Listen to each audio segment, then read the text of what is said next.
Good morning all. Gear review here with Hungry Wolf.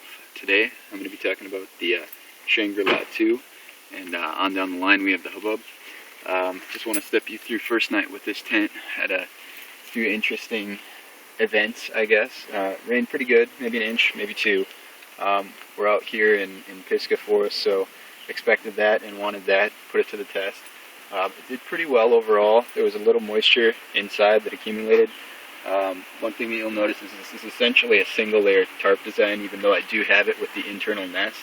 You can tell that there's going to be moisture condensation inside. Just by running my finger on that, I can rub it off. So wherever that's contacted the mesh underneath, there was water ingress, so a little bit of a disadvantage. As far as a tarp tent with single wall breathability, it was excellent. There's a little air gap between the bottom of the tent and the ground here that allowed for a lot of air to circulate, and it's got these vents on either end that help the air just kind of rise and go out. So overall, not a bad design.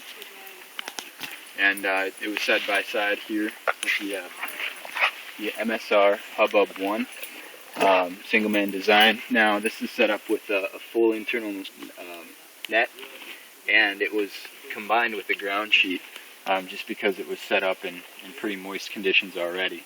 And I have to say it did very well. If you can zoom in here, you can see a feature that I'm pretty impressed with, and that's the perfect beating of the water after all night rain. It's been exposed to more than 8 hours of rainfall, and it looks like nothing has really permeated that barrier. So that gets excellent marks in my book. Again, freestanding with their hub lock pole system. Relatively easy to set up. I was actually pretty impressed with the setup speed and time. So, two options here. Thanks for tuning in.